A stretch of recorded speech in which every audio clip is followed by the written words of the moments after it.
Waalaikumsalam warahmatullahi wabarakatuh. Kami dari kelompok 2 yang beranggotakan saya Rita Maria Dan saya Cahya Pedra. Saya Yulia. dan kami ingin memaparkan laporan observasi di sekolah SDN Bintara 6. Langsung aja dipaparkan oleh Ibu Ayu.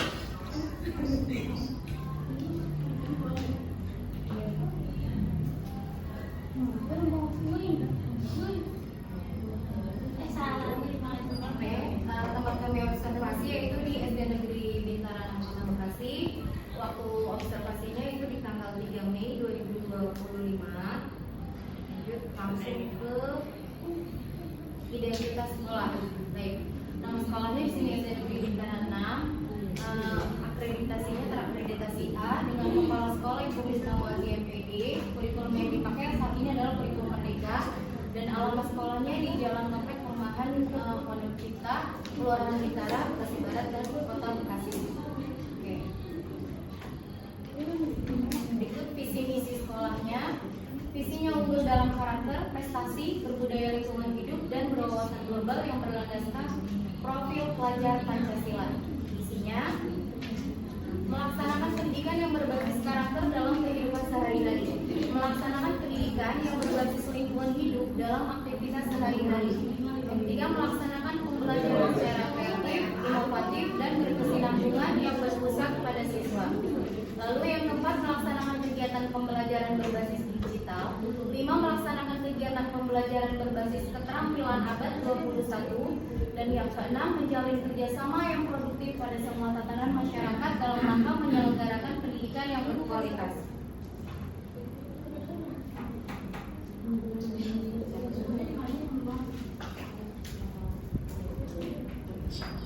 Oke, di sini kami mengobservasi 3, tapi tidak begitu lengkap ya. Yang pertama, administrasi peserta didik. Oke. Berdasarkan data yang kami dapatkan dari hasil observasi di sekolah SDN Bintara 6, pada tahun pelajaran 2024-2025, Bintara 6 memiliki total 425 siswa yang terbagi dalam 13 rombel atau rombongan belajar dari kelas 1 sampai kelas 6. Nah, kelas 1 berjumlah 73 siswa, kelas 2 berjumlah 77 siswa, kelas 3 berjumlah 92 siswa. Ini rombel terbanyak, ada 3 rombel. Terus kelas 4 berjumlah 60 siswa, kelas 5 berjumlah 56 siswa, dan kelas 6 berjumlah 67 siswa. Lalu, bagaimana alur penerimaan peserta didik barunya? Sama seperti sekolah-sekolah lain yang berada di Kota Bekasi, kita memakai alur PPDB secara sistemnya online ya.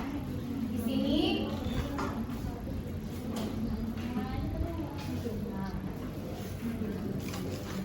dijelaskan tata caranya.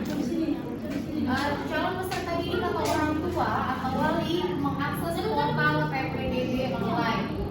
Nah, sebelum masuk ke sini, mungkin saya akan menjelaskan sedikit bagaimana cara kami mensosialisasikannya ya. Maksudnya dari sekolah tersebut. Biasanya dari di akhir tahun ajaran sebelumnya, kepala sekolah membentuk kepanitiaan. Biasanya terbagi menjadi 2, kepanitiaan SD dan kepanitiaan untuk PPDB SMP.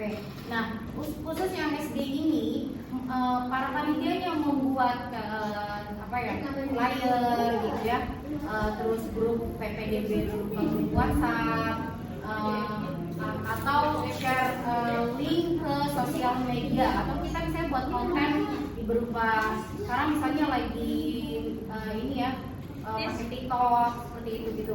Jadi kita gunakan sosial media untuk sosialisasi. Setelah mereka semua sudah masuk ke dalam grup WhatsApp yang kami buat, itu dari situ mulai sekolah tersebut memberikan informasi secara bertahap gitu. Jadi itu tujuannya memudahkan para orang tua untuk mengakses portal PPDB tersebut.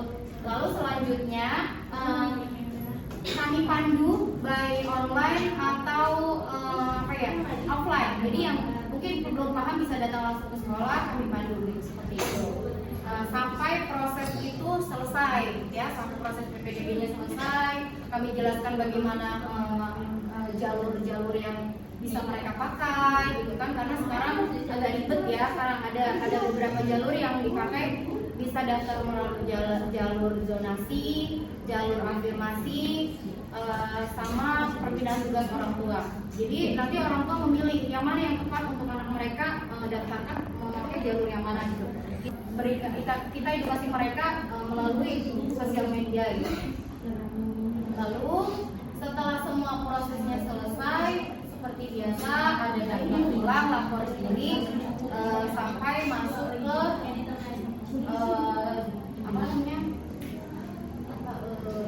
tahun ajaran baru dimulai. Oke, banyak aja. Lalu ada instrumen dan pengelolaan daftar hadir siswa.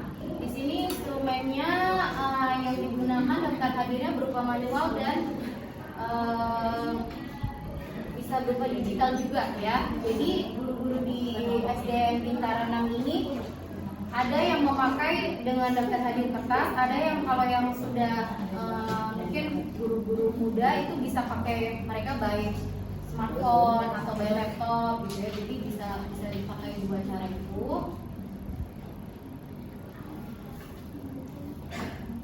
Nah, guru bertanggung jawab untuk mengisi daftar hadir secara berkala ya. Analisis data kehadiran yang lebih cepat dan potensi integrasi dengan sistem informasi siswa lainnya. Setelah pengisian baik digital maupun manual, daftar hadir biasanya dikumpulkan dan direkapitulasi secara berkala oleh guru kelas atau guru mata pelajaran. Rekapitulasi ini bertujuan untuk mengetahui tingkat kehadiran siswa secara keseluruhan, mengidentifikasi siswa yang sering absen, serta memantau alasan ketidakhadiran. Dari daftar hadir kemudian diarsipkan dengan rapi baik dalam bentuk fisik maupun dalam database. Arsip ini penting sebagai dokumentasi resmi sekolah dan dapat digunakan sebagai bahan laporan kepada orang tua atau wali, dinas pendidikan maupun keperluan audit. Selanjutnya administrasi pendidik dan tenaga kependidikan dijelaskan oleh saya.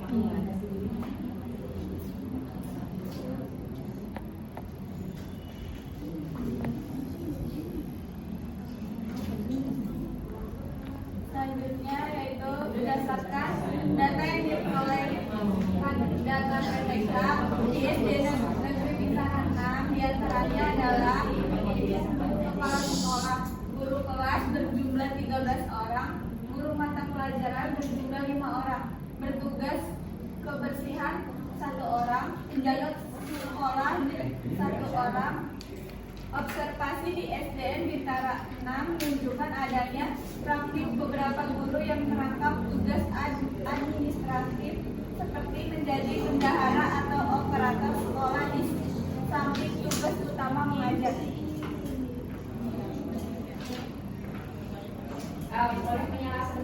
Yaitu administrasi sarana dan prasarana. Yang pertama, sarana dan prasarana. Berdasarkan hasil observasi di SD Negeri Bintara 6 memiliki lahan atau luas tanah 1.734 meter dan sarana dan prasarana berupa ruang kelas, ruang kepala sekolah, ruang guru, dan step tata usaha dan perpustakaan, lapangan olahraga, musola, toilet, wastafel, kantin, dan alat peraga atau media pembelajaran yang mendukung proses kegiatan pembelajaran. Akses internet, ada wifi, komputer atau laptop, proyektor, papan interaktif, papan tulis, printer, mesin penghancur kertas, buku pelajaran, dan alat tulis standar sejenisnya.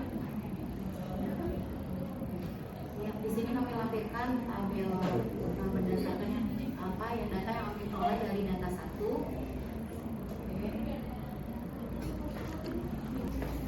Yang B, pengelolaan sumber dana. Biaya operasional dan sarana prasarana di SD Negeri Bintara 6 bersumber dari bantuan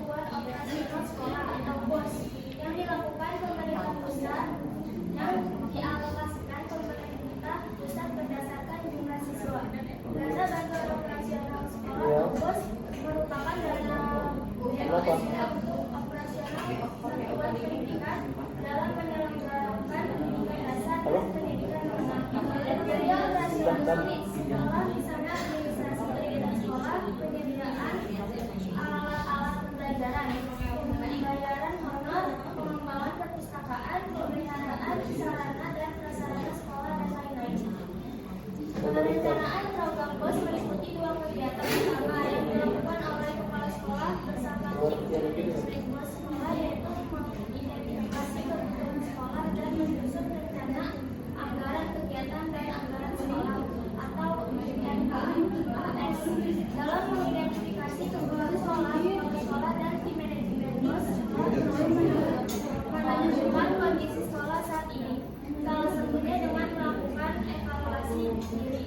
Dengan melakukan evaluasi diri akan menentukan kinerja sekolah, misalnya bagian yang mengalami perbaikan atau peningkatan, bagian yang tetap dan bagian yang mengalami penurunan. Hal ini penting dilakukan karena dana BOS merupakan sumber utama bagi sekolah untuk memenuhi biaya penyelenggaraan sekolah dan pemerintah mengharuskan BOS menjadi sarana penting untuk meningkatkan akses dan mutu pendidikan dasar yang bermutu. Setelah mengidentifikasi kebutuhan sekolah sesuai hasil evaluasi diri yang dilakukan oleh sekolah, maka kepala sekolah bersama tim manajemen BOS sekolah dapat menyusun rencana kegiatan dan anggaran sekolah (RKAS) berdasarkan hasil evaluasi diri sekolah.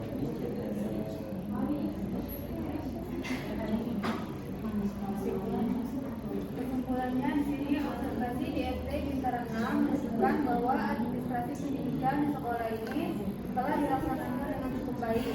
Dalam administrasi peserta didik, alur penerimaan administratif baru atau PPDB, sekolah telah mempermudah proses pendaftaran dan pengelolaan daftar orang tua dilakukan secara manual dan digital.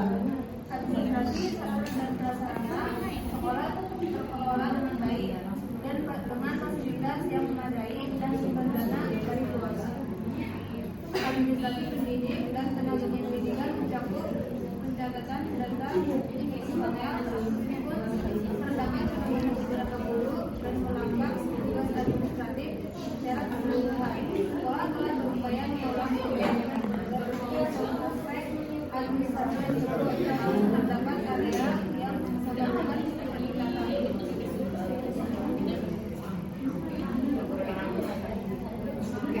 Saya akan menjawab pertanyaan diskusi yang kemarin. Pertanyaannya yaitu administrasi apa yang harus dikembangkan atau diperbaiki di sekolah yang Anda observasi. Menurut opini Anda, apakah masalah tersebut sedang ditangani oleh pihak sekolah? Dan menurut Anda, apakah solusi tersebut tepat atau tidak? Jawabannya, untuk meningkatkan kualitas administrasi pendidikan di SDN Bintara 6, sekolah disarankan untuk mengambil langkah-langkah strategis. Pertama, mengoptimalkan tindak lanjut terhadap kehadiran siswa yang menganalisis pola absensi dan memberikan intervensi yang tepat sasaran. Yang kedua, menata ulang beban tugas guru agar lebih efisien dan mengurangi tugas administratif tambahan.